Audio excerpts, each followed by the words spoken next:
Houdini was a master at diverting your attention away from what was required. Today we're going to talk about the Houdini Factor in the Ukraine and how this really works. They're Houdiniing you.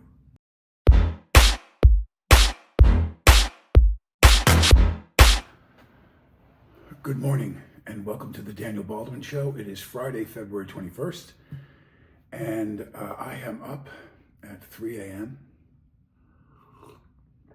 having my coffee, knocking out my show, getting ready to come to you live from my in-house studio down in the basement. My printer didn't work.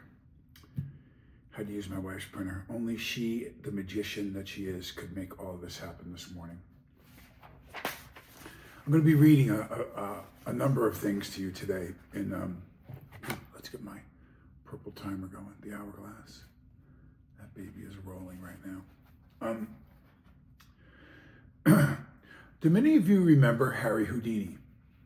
Harry Houdini, let me read this to you. Harry Houdini was a Hungarian-American magician and stunt performer who became famous for his escape acts. Born Eric Weitz in Budapest, he began his career in the 1890s and was known as the Handcuff King. Houdini's career took off after Martin Beck sent him on tour of Europe and the United States, where he honed his escape skills. He was known for his ability to escape from seemingly anything. Now, I recall watching the old footage. Of course, I wasn't born when Houdini was around, although sometimes when I don't have hair, Diane, I know that you may think so. I recall Houdini in the famous, I think it was like the Hudson River, and there was a crane shot, a big crane that had this cable coming down with a safe, and they put Houdini in a straitjacket, and then they stuffed Houdini in the safe, and then they, to the dismay of everyone watching on the docks and the pier, Houdini was lowered into the water, and the calculating of how long a human being could hold their breath, and all this crazy stuff to build up, the anxiety level and the death-defying feat that he was about to pursue. And suddenly there was no oxygen left, and he certainly was going to die. And we were a full minute over, and then ta-da! Houdini was on the pier. Houdini was wherever, and it seemed impossible that your eye could have been tricked into not seeing how it was, the floor in the bottom that he swam and held his breath, whatever it was, the key that he slipped. The most important thing to remember about Houdini was that he probably never really escaped anything. Was he sleight of hand and good with? Yes, I'm sure he was. Did he actually get out of a fully functioning straitjacket, hold his breath out of a locked safe? Of course not. So what was he really the most masterful at? And what most will tell you, and I know, some really good ones. David McGee comes to mind, a mentalist that I know, who, as smart as I think I am, I will watch some of the simplest things he does and go, how does he do that? And I'll watch him do things where I take out all what he could have set up ahead of time, and I'll look at David and I'll go, okay. And he'll look at me and ask me to think of a word or go to a book. He actually did this to me once in a live audience before I knew him, the first time I met him. He asked me to go out to the, I believe it was the lobby of the hotel, to their book area. There was a sitting area to read. It was a lovely hotel in Celebration, Florida. And pick out a book, go in there, get a nice fat book, and don't pick out a little word like the or and or whatever. Pick out a nice word. Pick out a good long one. Revolutionary, something has some substance to it. Write it down on a piece of paper and write the page number and put it in your pocket and come back. Now, he didn't give me the pencil. He didn't give me the page number. He's on stage, so he's not watching me with some hidden camera or whatever, some nonsense that could zoom. There's just no way. And I went over this over and over and over, because sure enough, when I went up and finally came in back in the room, he said, "You ready? Come on up. I just want you to think of the word. Don't move your lips, please, because people will say that. So I don't want you to say the word. I want you to think the word like counting sheep when they sleep. Just watch the word arcing in your head and keep." And he looked at me and he looked at me. And okay, so let me cut to the chase. He nailed the word, he nailed the page number that the word was on. How did he do that? To this day, I'm not really sure. I would never encroach on David. He's, world-renowned, talented guy and a good friend, but he did it. He did it. So are there techniques? Am I going to say that David has some way that, I don't know, maybe he just can figure it out. Like maybe he has this mental telepathy. But when it comes to breaking out of or a trick or an object that floats in the sky or whatever, I don't know. I don't believe that Houdini actually escaped from anything.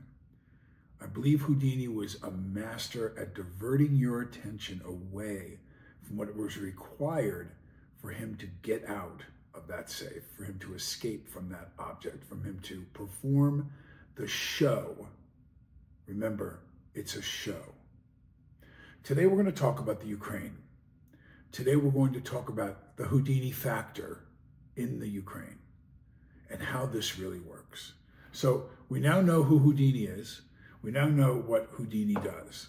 And while so many of my very, very bright friends and associates on both sides of the aisle, left and right, focus on Doge and Musk and what Trump is going to ruin or how great Trump is doing or whatever your take on it is, our take on the Ukraine is not accurate. They're Houdiniing you. They are absolutely. I'm not coming into this segment today with a question as to whether you believe what I'm saying or not. I already know the answer. It's the Houdini factor for sure.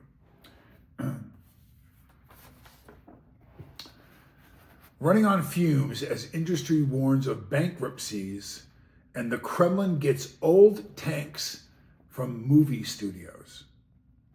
So Putin is so low on, he's fumes right now financially to try to continue this aggression.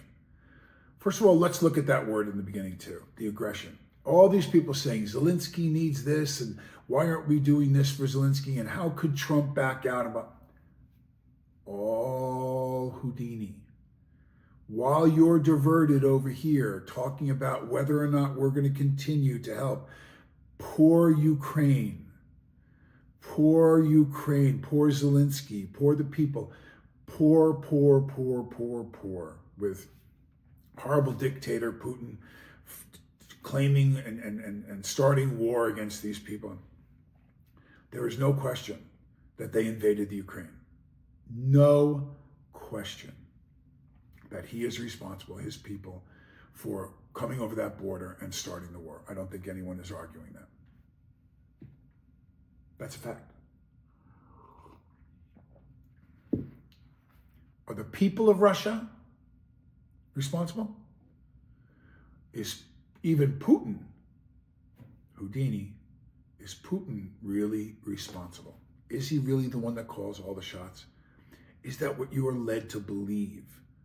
That Putin really sent all those troops and he makes all the decisions, like Biden or like Obama or like even Trump, who, I will say, is less beholden to decisions being made by the people who really make those decisions.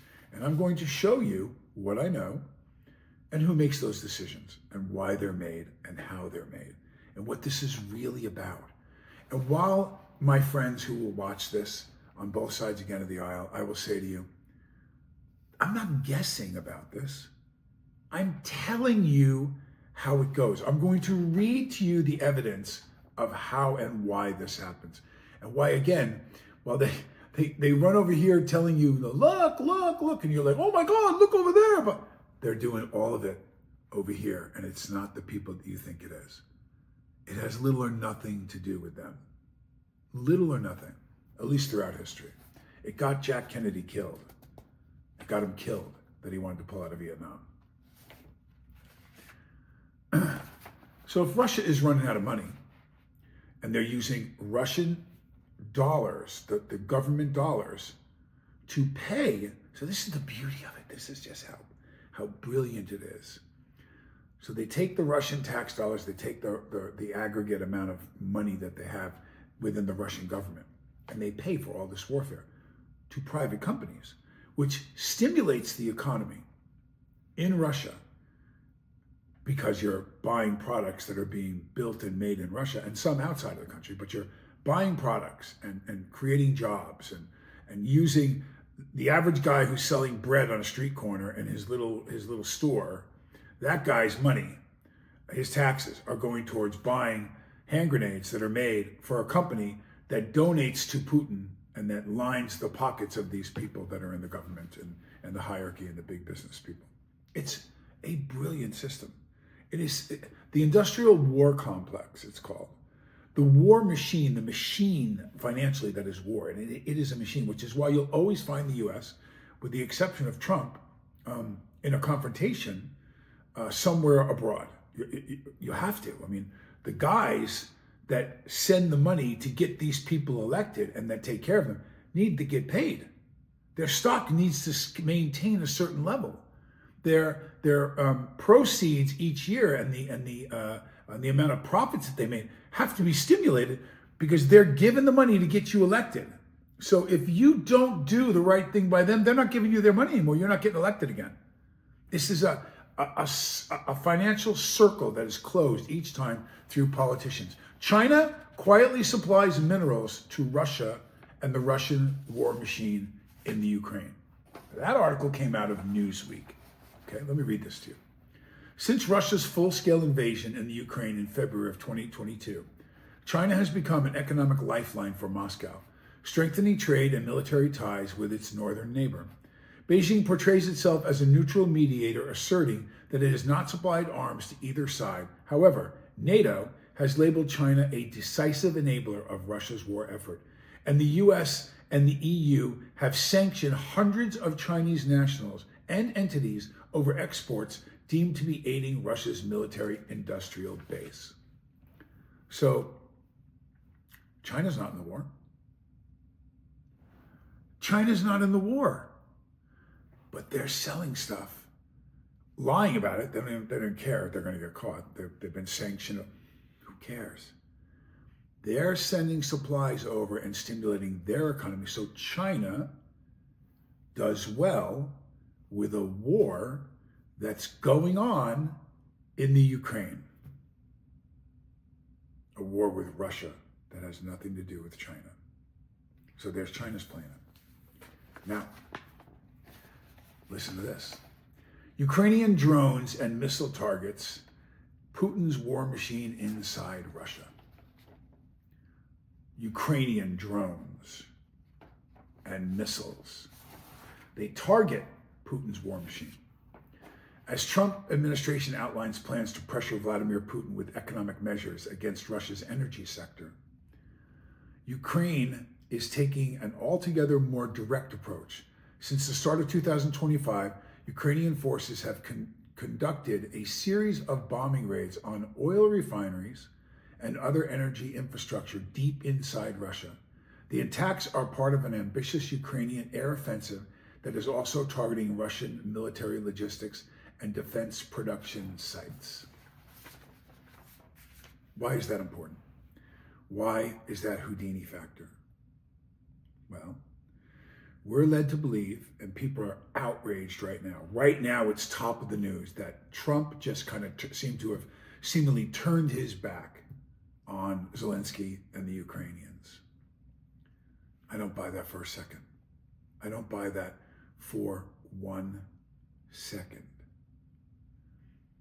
First of all, we're not privy to all of the information, all the meetings that take place, all the phone calls, all the private behind closed doors, industrial complex types of meetings that go on that really fuel these decisions. Number one, I'm not an idiot, I know that. So I'm not going to believe what CNN or Fox or any of these news outlets say. I'm more likely going to believe what friends of mine tell me that are very careful about what they say on the phone and certainly will not turn around and print anything out. It's when I see them live is that they'll tell me.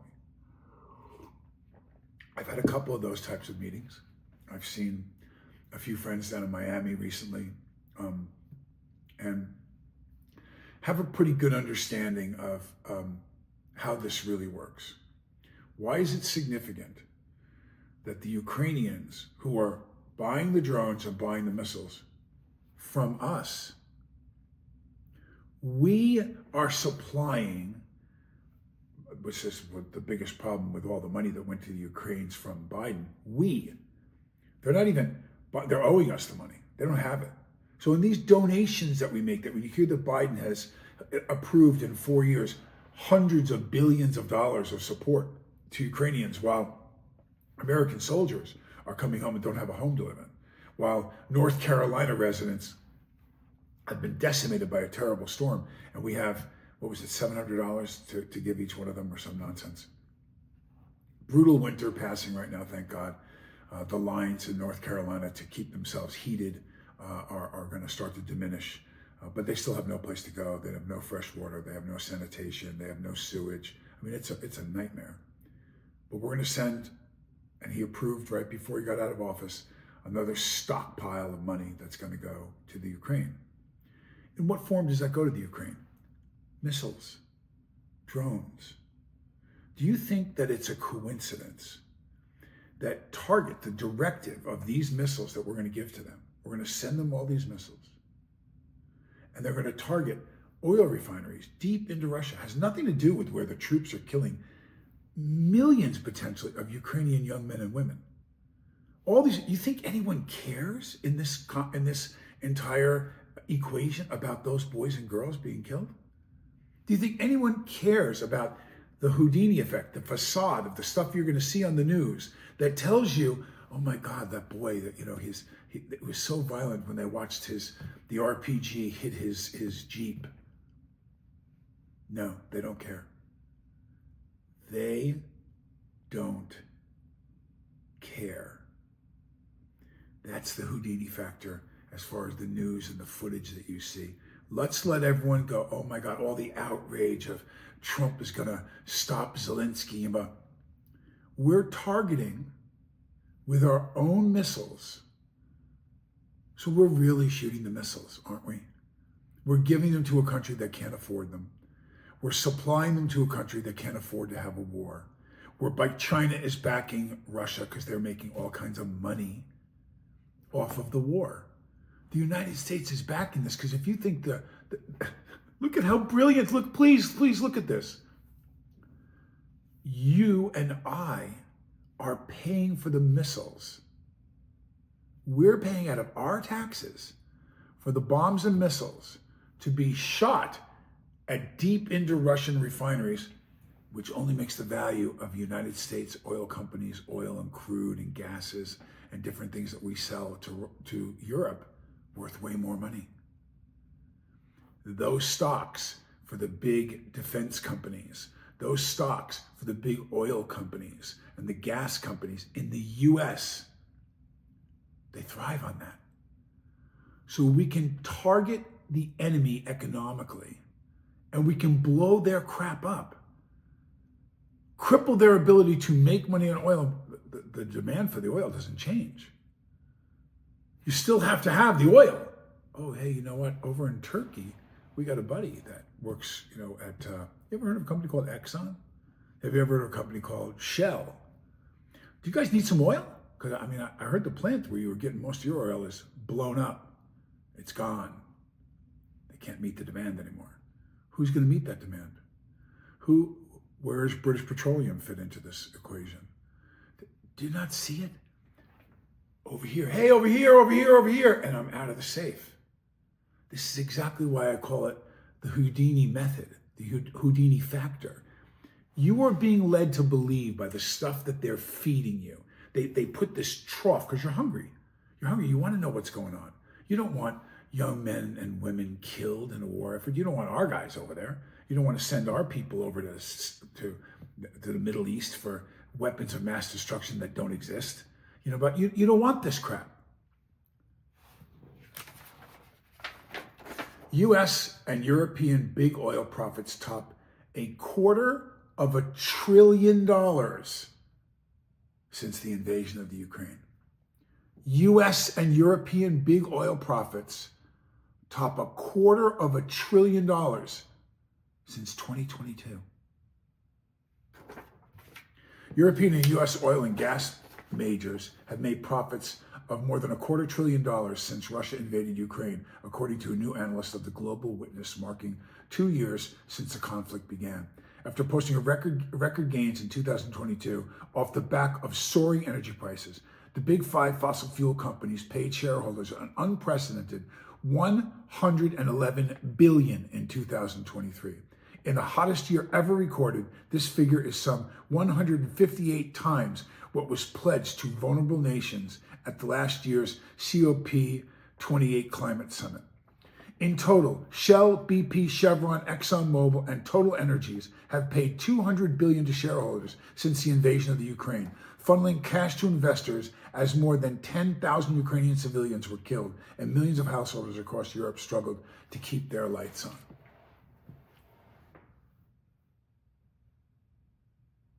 Take that in a minute. Take those staggering numbers in. And you really think this has anything to do with Zelensky's popularity?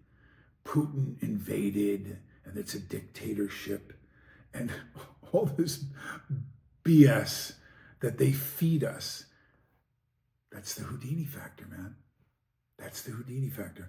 We sit here and we write on the internet is so brilliant now because I don't have to wait for news footage to see what certain agencies are going to try to feed me. I don't need to see, footage of demonstrations going on or wait for articles to come out. I mean, it's right there in your face. It's so easy to look at. It's so easy to see. It's so easy to understand. It's so easy to understand that we are being asked to believe a certain system. We're being asked to believe that this is anything more than a money grab and a money play. This is about a consistent circle of business that has taken place in this country since World War I. That's what it is. It's big, big money, man. And the energy part of it too. The amount of the billions and billions, look at the profits we're talking about. And do you think that those people that own those stocks that benefit from those profits are you and me? I don't own any stock in any oil companies. I don't own a lot of stock in anything. I'm the son of a school teacher who's from a famous acting family. I know maybe my brothers have stock in these big oil companies. I don't have any stock in them.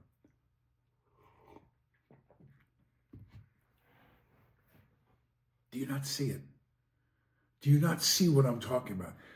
I think we have to wake up and understand that what's going on right now in the US, although it's a little rude, it's a little crude, and it's in your face, is an absolute must. It has to happen. If we don't stop turning our head away from the fact that now we know.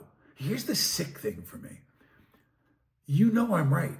You know when you look at the evidence of it. The companies, there's people that are going to work for, Raytheon and people that are going to work for Shell that might see this or might be related to people that work for it. And they're going to listen to Baldwin, Daniel Baldwin, not even Alec. It's Daniel Baldwin. Like, I got to hear that all the time. Like, I don't have an opinion.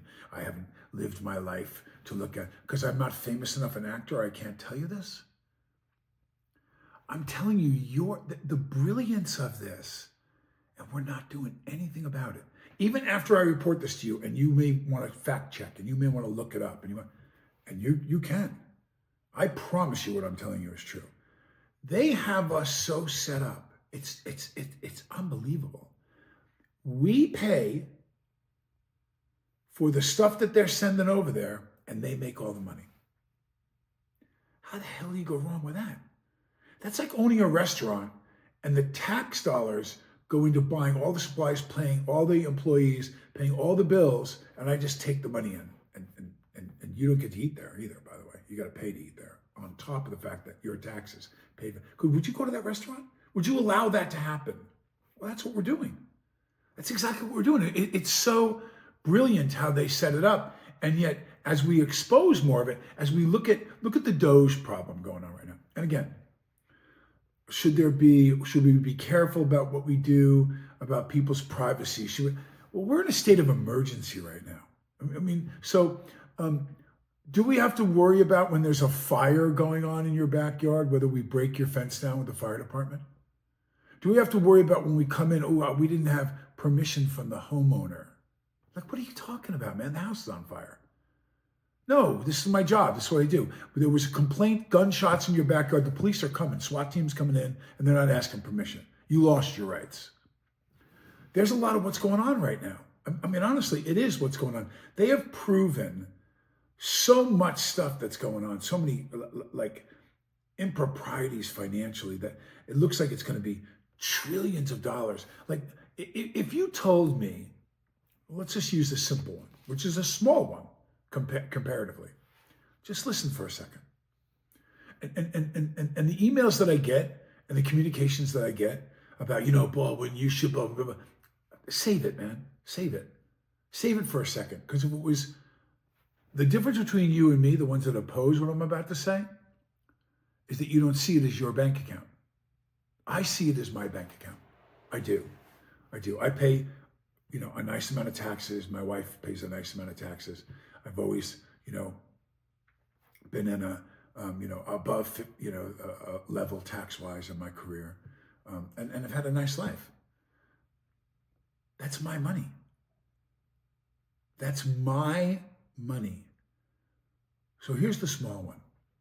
How many people over 100 years old? I mean, how many people in your life do you meet? Think about this for a minute. Forget it. Just think about it. How many people do you know that are 100 years old? My mom lived to 92. My dad died a young man. I know, my so-and-so lived to 100. It comes up on your feed. Say happy birthday to Mary Ellen McCarthy. She lived to be 100 today. And they used to do a thing on, I think, Regis and Kathy Lee, in New York, where 100-year-old people. I used to love to see the nice old lady or the old man, and he was a war veteran, and thank you for your service. And he lived to be 100, 104, 106, 110. I don't know until I start getting into the Guinness book, where like I saw this Mexican guy, or there was a pod during the Dannon yogurt commercials that were done about Soviet Georgia, where the average age was higher than the world expectancy. It was like 90 something when the world expectancy was 80 or whatever. You get the message. They lived up in the mountain cold. They took showers or baths in the rivers that were freezing, and they felt that had something to do with their longevity. And they showed some woman who was, an 89 years old, and they said that made, Olga so-and-so very happy, which made her mother even happy. And they cut to the mother, who was like 105. That was like the highest they ever heard of. Some Mexican woman that was 110. Someone from Sardinia, which also has some disproportionate number higher because of the way they live their healthy lifestyle in Sardinia and Italy. Again, these little pockets of places, 105, 110, 115, 120, 130, 140, 150. I mean, no one's alive that's that age. They aren't alive. And we're not talking about 5 people that got by we're talking about a couple of million people. A couple of million people. Now, and I have a problem with their families that were getting the direct deposit or whatever they were getting on these checks now for the last 20, 30 years, whatever it is. And let's not argue over semantics, the numbers. You get the idea that a couple of million or more people have been collecting off the benefits of dead people. So there's that shame on you that I look at, and I think to myself, how could you do that? How could you strain the system like that when you know damn well, and also face potential prosecution, retribution, and have to pay the money back? I don't know how they're going to handle it, but you get the idea that the system is broken, that needs to be fixed, that we might need to go into people's private stuff, their IRS stuff, some of their economical records and so on. So, yeah, guess what? You ripped off the system. You didn't report back and, hey, please take this check back. If that happened when my mother passed away, if I got something I wasn't entitled to get, or my family got something, a benefit that they weren't going to get, we wouldn't have cashed that. We wouldn't have cashed that. I wouldn't have taken the risk of getting in trouble for doing it. I would have sent a note or contact them, said, my mom passed away. I don't know if you got the death notice. Blah, blah, please stop sending that. We're not going to do that. For straight fear about being prosecuted or how much trouble you could get for doing it. Evidently not the case. And millions of examples. And now you're pissed at Musk and Trump because they've exposed this to us. That's my money. I want to know why I have to pay X amount, or if I do, no, shouldn't we be willing to give more money for people that don't have Medicaid? Yeah, but if we're wasting $2 trillion over here, couldn't we roll that back and fix that so that maybe I don't have to? Some woman just said yesterday, I found this amazing. I played it for my wife. She said, and I'm not going to quote who it was. Sorry, I should have written it down. She said, what if Trump and Musk are talking about possibly giving a $5,000 benefit back to all American citizens? And this woman got on there and said, that's ridiculous. Why would we do that? What is anyone going to do with $5,000? Says he likes the idea of giving some of the savings from Doge back to Americans as kind of a dividend. Would you support that? Listen, he's just telling a lie. Not in the business of giving out money. And honestly, I don't know what $5,000 will do for you. And I thought, I had to stop the recording, the reel or whatever it was. I think I saw it on like Instagram. But it was a live feed. It was definitely this woman saying that she was a political figure. And I looked at it and I thought, God, I know a lot of people that $5,000, like right across the board, everybody gets it. There are people, the average person, I don't know what the average salary in the US is. So what would $5,000 do to every single family in North Carolina right now? Forget about, and I'm making up names, Adam Sandler type level people in California. Forget about, Barbara Streisand and people, who are very well off and have done very well. God bless them, What would $5,000 do to the family, the single mom who has 2 kids, who's a waitress, and has lived out in her apartment in Malibu for quite some time, and her building burned to the ground? She's lost her car. She doesn't have insurance. What would $5,000 mean to her? What would $5,000 mean to a bartender, a landscaper? What would $5,000 mean to a teacher that lost everything in that fire? Like, are you kidding me? Do you know how much $5,000 could help someone that needs that down payment, that hasn't gotten an insurance payment, that may not get anything as a result of one of these natural disasters? $5,000 would be really cool. I'd love to be able to walk around and just hand out $5,000 checks to people that are in need. What is $5,000? And this is not just natural disaster people. What does $5,000 mean to a family of 4 in Baltimore that lives in a row house deep in the city right off Pennsylvania Avenue? And their kids they got a kid going to college next year. What does $5,000 mean to them? Are you so out of touch with reality to know what the effect of $5,000 would be? Are you so out of touch with reality to understand? Think about this for a minute. I want you to digest this thought. I want you to think about this statistic because it's really important. And I think this country is so effed up, some of the mindset of it, that it angers me. If you took the money that we sent to the Ukraine, if you took the money that we've sent in aid to the Ukraine, you could buy every single veteran who's homeless a small little 2-bedroom home. Every single veteran. Guys and girls that went overseas, that have lost limbs, that are PTSD stricken, that have come home to a country that has not been able to pay them back their debt. We have not taken care of these boys and girls the way we should have. We have not. We did not welcome them like the war effort after World War II with parades and, no, we didn't do that. Think we could get each one of them a nice place to live. Give them, not put them up in a hotel, not take illegal immigrants and put them in hotels all through New York City and pay the tab for them. Men and women who have served this country, who have put their life on the line, some who have lost that battle and never came home. We could give them a place to live. we could end starvation in this country. No one would go without food. And every single college student could go to school for free. We would pay for every single 2-year, 4-year, Harvard, state school, you name it. Vocational school, occupational school, barber school, beautician school, name it. Tech school, all of it. Every kid under the Biden administration would go to school in those 4 years for free. Every veteran would have a home. We would end homelessness, not just veterans, all homelessness in the United States, and end any malnutrition or starvation in the United States. All with a surplus of just the money that we've sent to the Ukraine. Take that in again. All of those problems would be gone in our country, where the money is being taken from residents of our country, but we're sending it over to an organization, not a country. We're not doing it to save people's lives. We're not doing it to stop the war. It's all BS.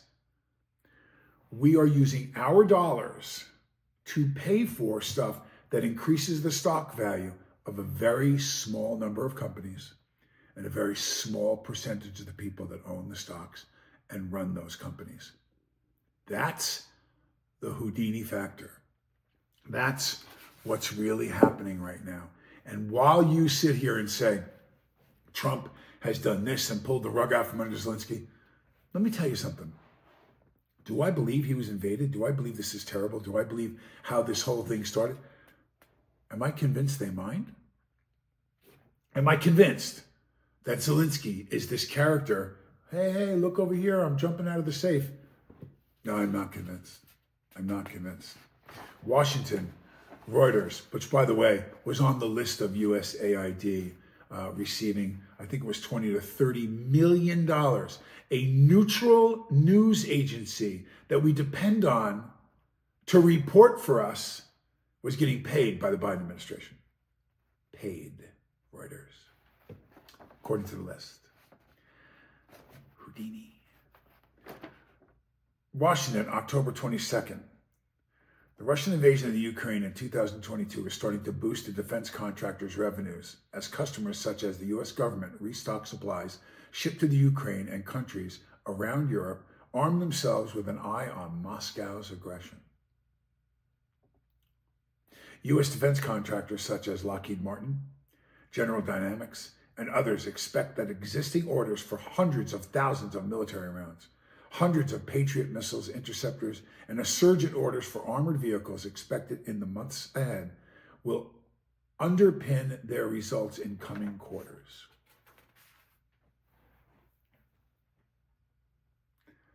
U.S. defense companies make a fortune if your tax dollars are given to the Ukraine, so you are paying for it by giving it to the Ukraine, then the Ukraine comes back and buys bullets, drones, missiles, and armored vehicles, all from the U.S. Missiles and drones and vehicles to shoot them and fight the war, you're paying for, not to defend this country, not to defend us, sent over there, while they shoot them into Russia and hit oil refineries to drive the oil and gas prices up. Also, all paid by you and me. Houdini. Do you see him now? Do you see him now? Do you see him looking away and pointing while someone slips him the key to the straitjacket? Do you see, if you put the camera underneath the safe, that there's a false door, and inside the safe, an oxygen tank for him to put to his face and swim to shore? But do you not see it? Do you not see that? Just Google, what companies are making the most money due to the confrontation between the Ukraine and Russia? Raytheon, a major defense contractor, has put profits rise due to the war. General Dynamics, a major defense contractor, has seen profits rise due to the war. Boeing, a major defense contractor. Northrop Grumman, a major defense contractor. Exxon, a major oil and gas company that has seen profits. Shell, it just goes on and on and on and on of U.S. companies, the very elite, the very wealthiest companies, that cash in like you wouldn't believe because of what goes on over there. So let's take a look at what Trump just did. Let's take a look at Trump's, what seems to be total reversal in saying, hey, yeah, you're not doing this anymore, Zelensky. Zelensky, free society, elected official, Soviet Union breaks up into 21 or 23 independent nations as a result of that. And Putin retains Russia. Ukraine on their own now. Zelensky elected. He's an elected official. People love him over there. Now there's a lot of conflicting information about that. Like I told you, what the American war machine, the government, and everyone are able to get in the news because they own the news too. They own CNN, they own Fox, they own them all. So they're really, in my opinion, when it comes to polls and all this other stuff, like I said during the election, I don't believe any of it. I don't. I know this. I know that if I'm a person that lives in Russia and my kid is being forced to put a gun in his hand that I raised for 16, 17 years to be a good kid and get ready to go to college and blah, blah, blah, whatever it is, and I got to put a gun in to have him go fight against the Ukrainians so American business entities and Russian and Chinese business entities can make more money, I got a problem with that. So if that ever happens in this country and they bring back the draft and they make my son, Bat, who's 20 months old now, they're going to try to make him go, you might have to come through me for that. You might have to. If I don't agree with it, I would either leave the country. But if it was to defend my land, I'm locked and loaded right in this house. You come to my door because you invaded this country, I wouldn't wait to get drafted or whatever. I'd defend my home. I'd defend my home against anyone that came to my home that threatened my family or me or my life or my children or my wife. Anything. For sure. You can bank on that. I would back the soldiers. I would back the soldiers with more money. I bet, anything happens where we're talking about 9/11 or we're talking about Pearl Harbor. You come to our land, I'm old, but I'll get right up there and I'll do what I can for sure. And I give the extra financially. So I believe in all that. I'm a patriot. I believe in protecting our border in Mexico and not letting thieves and criminals come and rape and kill our women and all of it. Drug cartels. I got a problem with those guys. I got a problem with that. Sell it to somebody else. Don't bring it here. Shoot them down. Drones, shoot down their planes, shoot down their boats, take away their rights.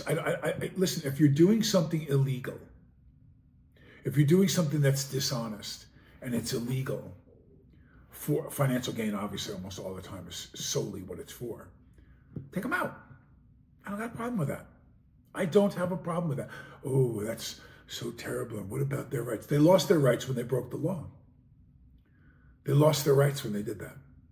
In my opinion, these are the rules of which you engage and you come to the United States. If you don't like it, don't come. Because guess what? You're going to get it. You're going to get it if you come here and break the law. That's the way it is. So you let them know up front and they make the choice. Do they want that American dream? Do they want to start a business and build things up and become successful and have health care? But come on, I want your hardworking people to come to this country. That's what we were founded on. Not the other stuff. Free riders, loafers, criminals. No, I don't want them here. They're a threat to me. They're a threat to my way of life here. So, Zelensky, is he this hero that everyone thinks he is? They didn't have an election last time, and he blamed the war. So, hang on a second. Let me just fact check that. They didn't have an election, and they blamed the war. I think when Bush was president, we went in Desert Storm, but we had an election. Clinton, we had an election. Bush again, we had an election. Obama, we We were still at it. Middle East, we had an election. I think in the US, when we have wars going on, or we have troops deployed, we still have elections. This is still a free society that people have to vote for who's going to be president. They didn't do that in Ukraine. Why? The country is so scattered that they can't have election? That's such BS. That's such ridiculous nonsense. They got a game going right now.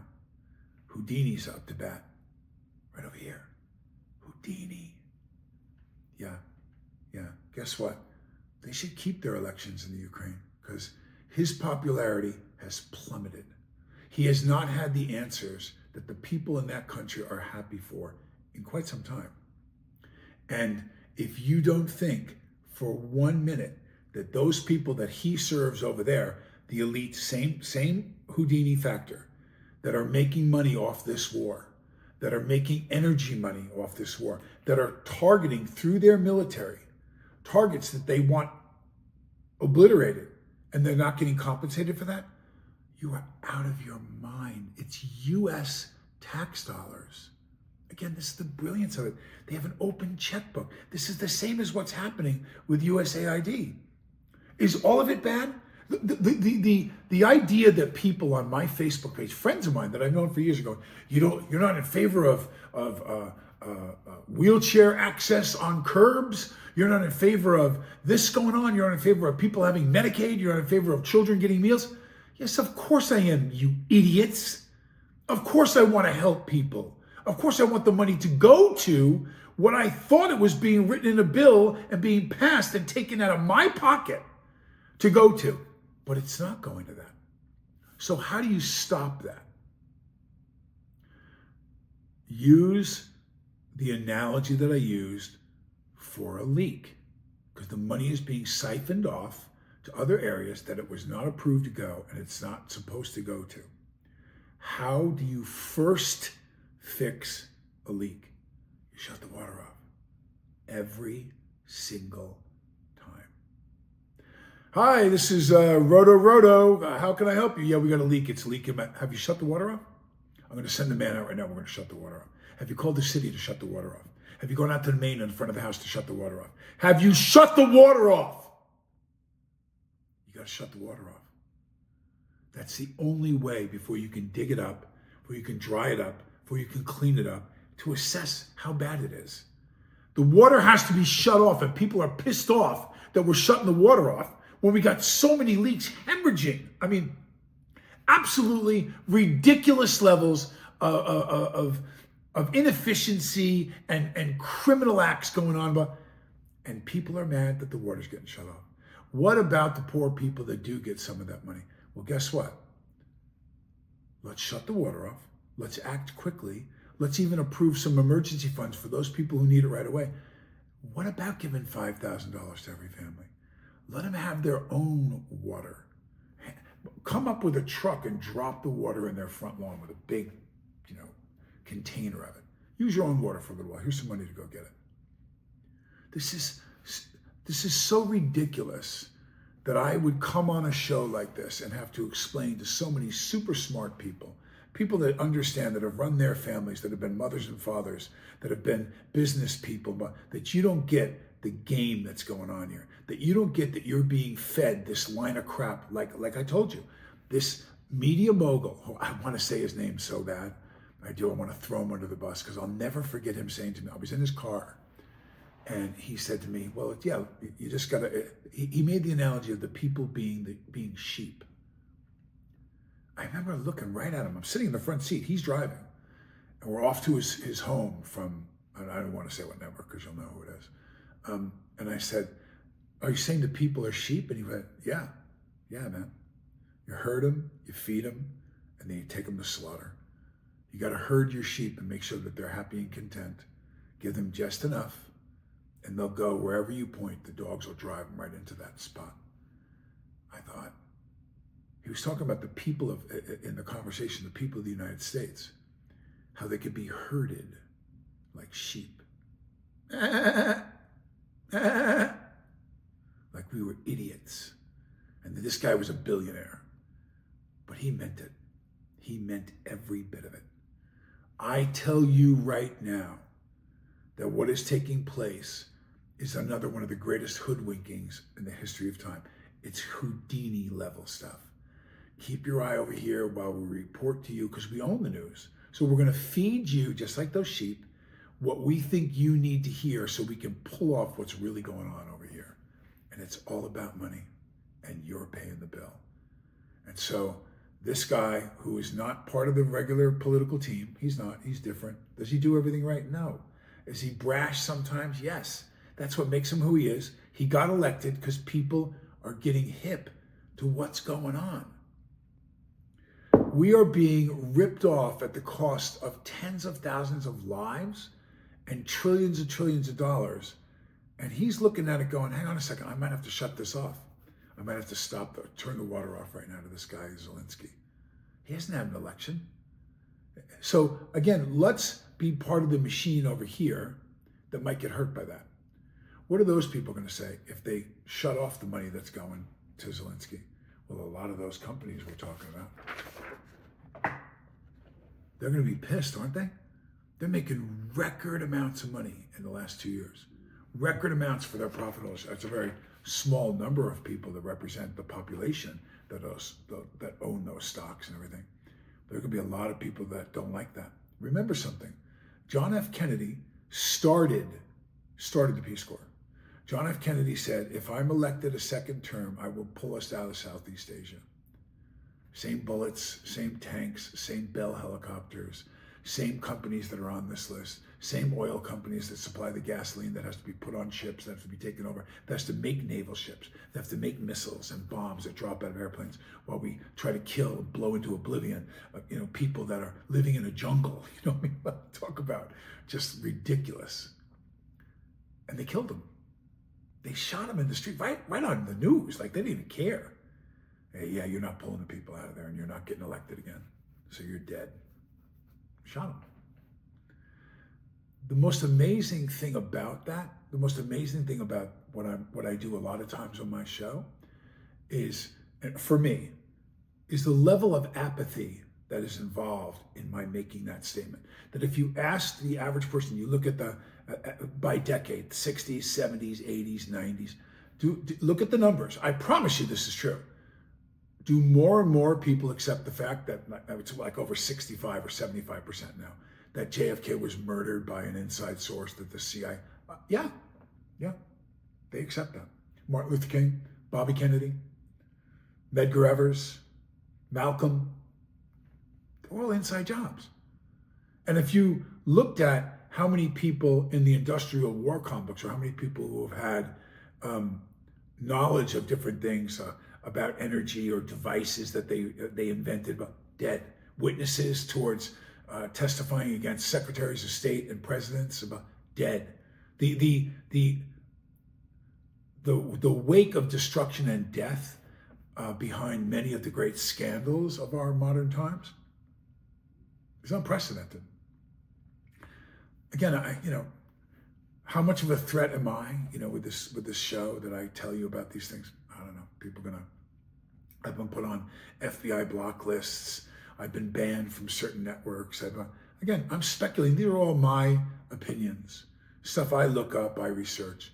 Stuff that I hear from people that I know that are part of the game. They're in it. They're around it. Their companies are affected. They work for some of the companies that we've discussed before on the show. They're political or military former or current leaders.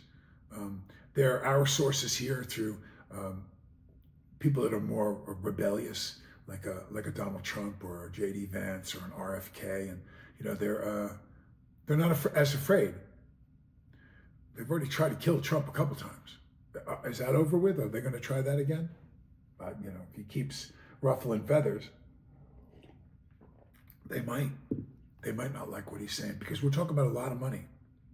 We're talking about a lot of money with the Houdini effect going on over here. But if they take that, you take that away from these people, you affect hundreds of billions of dollars of profit, because you're going to cut this guy Zelensky off and say, hang on a second, where's all this money going?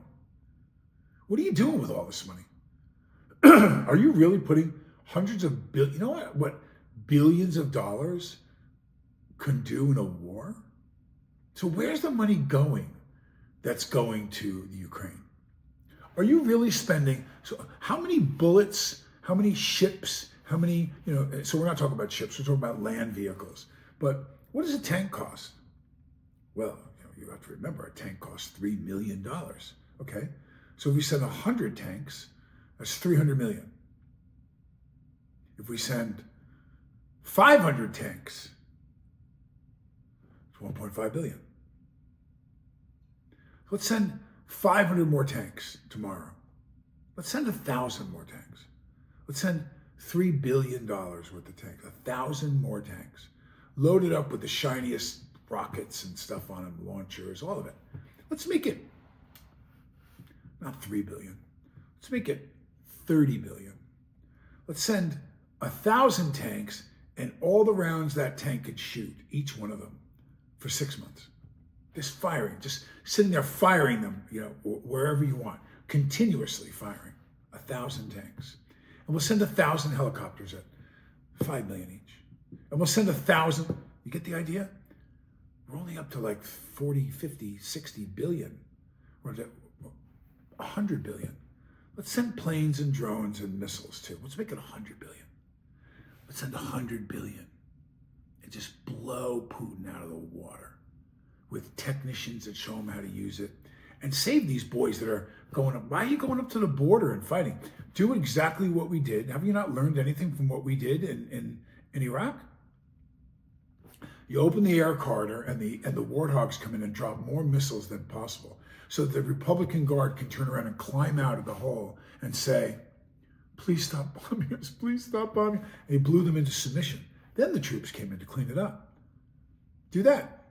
If Biden really wanted to help anyone, why didn't he put the planes in and sneak them in through Poland? Who cares? Whether the Russians going to come over here and start really bombing us? You believe that crap? You believe the Russians are going to start a nuclear war with the U.S. by supplying? China is sending all kinds of stuff and they're getting sanctions. The U.S. is sending all kinds of armory and things to the Ukraine right now. No one's shot anything over at the U.S.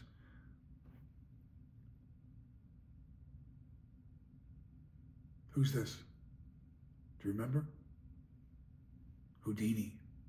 Houdini's over here waving at you going, hey, hey, while you look away from what's really going on.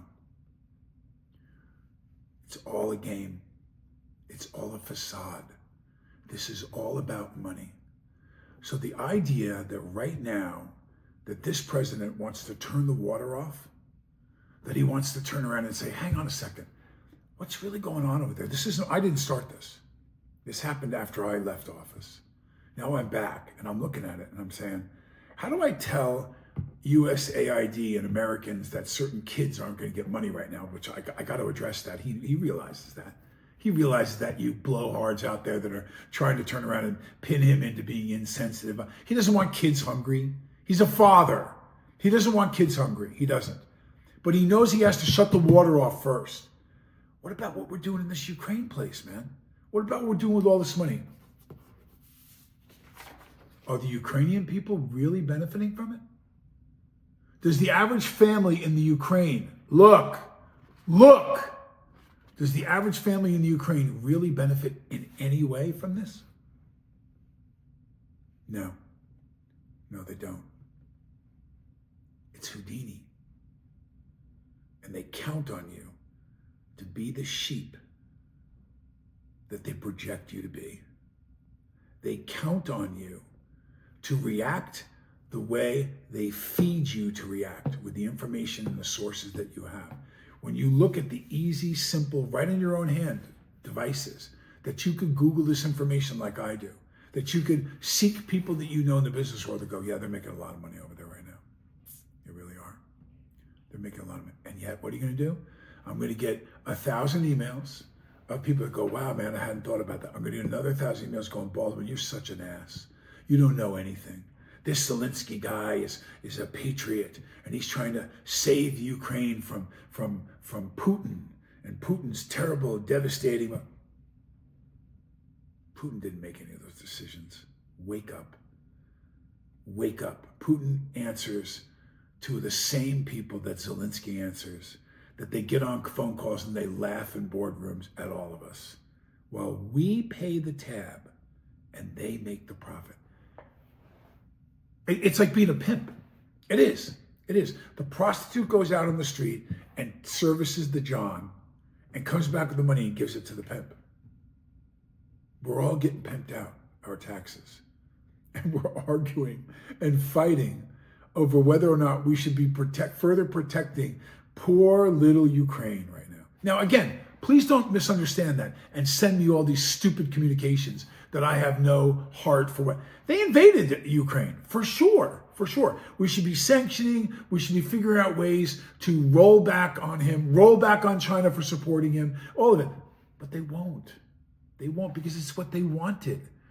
I don't believe for 1 minute that there aren't conversations directly or even or probably more indirectly that don't go on between Zelensky's people and Putin's people planning the whole thing out. Because there's somebody up here handling all the strings, man. It's a puppet game. But the Houdini Factor lives, my friends. Harry Houdini lives in all of this because you are being hoodwinked. If you believe for 1 second, this has to do with the scenario that they're painting. Big bad Russia is invading to try to take over the Ukraine. And you know, the Chinese are backing them, and communism, and it's not. It's a business. This is a pizza parlor. That's what's going on. It costs X amount of dollars for the dough, to make the sauce, to pay the employees, to do this, and here's how much profit you get if you get the people to come in and participate. Keep selling those pizzas. And guess what? I got somebody else who will pay for everything. You just have to count the money. You imagine? Imagine that. How many of those pizza stores, if they cost you nothing, and someone else paid for all of them, the real estate, all the supplies, the employees, the electric, the gas, the taxes. How many of those pizza places would you want? You'd want a whole chain of them, and you'd count the money, and you'd be happy. That's exactly what's happening here. It's the Houdini Factor at its best. I don't buy it for 1 minute, and you shouldn't buy it either. We've come to the end of our show, and I want to tell you that I end my show in prayer. I end every show in prayer because the most important thing in my life is my personal relationship with Jesus Christ. And second to that, then comes my wife and our bond and our friendship and our marriage. And then my children, and everything else falls under that. And by keeping that in that umbrella, my life stays directed and focused under God.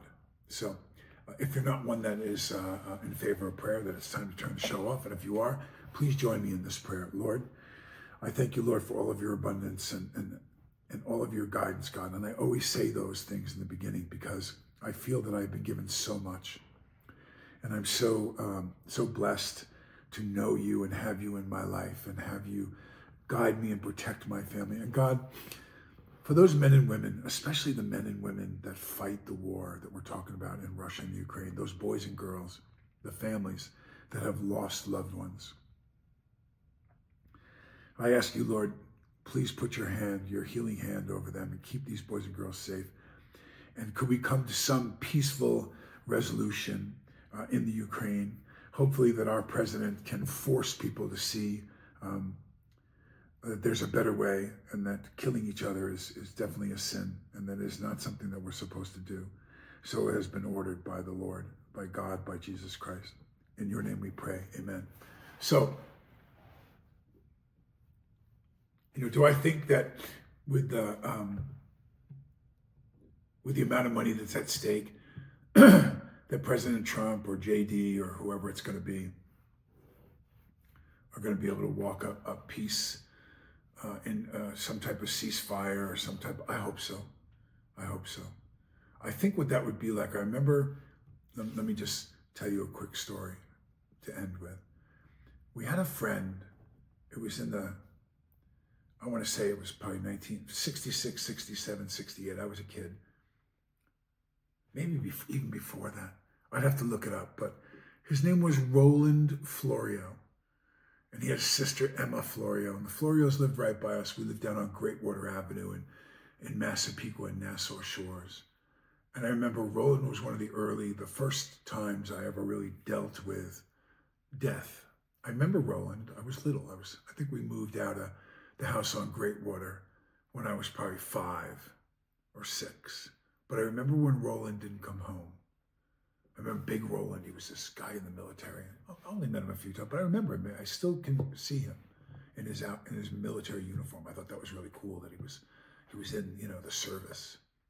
And he died, and they had the funeral and everything. And I remember thinking to myself, the family crying, Mrs. Florio crying. I could still see her face too. But having to see my mother consoling Mrs. Florio, and I don't remember Mr. Florio very well. I remember Emma. She was a babysitter for us. She was older than us. And I remember Roland dying. And I remember the neighborhood, at that time you'd bring something to the house, and they had like I don't remember the funeral or anything. I don't think I went to that. I was too little. But I remember going to the house. They lived right by us. The Markeviches and us and the Florios and the Corneliuses lived behind us. Funny how you think back to that time where everyone lived. The Alperts were on the next road over. But I remember going to the Florios' house to grieve. I guess, people came in to give their condolences. I remember dealing with death, realizing that, everyone's crying. It's like something happened to Roland. And I never saw Roland again. For all those families on either side that have to go through that have to lose a loved one, for what? What are they fighting for over there? What does Putin want? What does Zelensky not have to give that we could come to some peaceful? It's Houdini. That's what I'm trying to tell you. There's another whole game going on here that has nothing to do with what it looks like or what you're being told. This is about money. This is about a tremendous amount of money. And until we step in and put our boot down on a couple people's necks and tell them that it's not going to happen anymore, that's the only intervention that we can do. We can interrupt the flow of the money, and we can expose what we can in these types of venues, and we can ask our government and our corporate people to stop it. Maybe they will, maybe they won't, but it's not about what they told you. It's the Houdini Factor.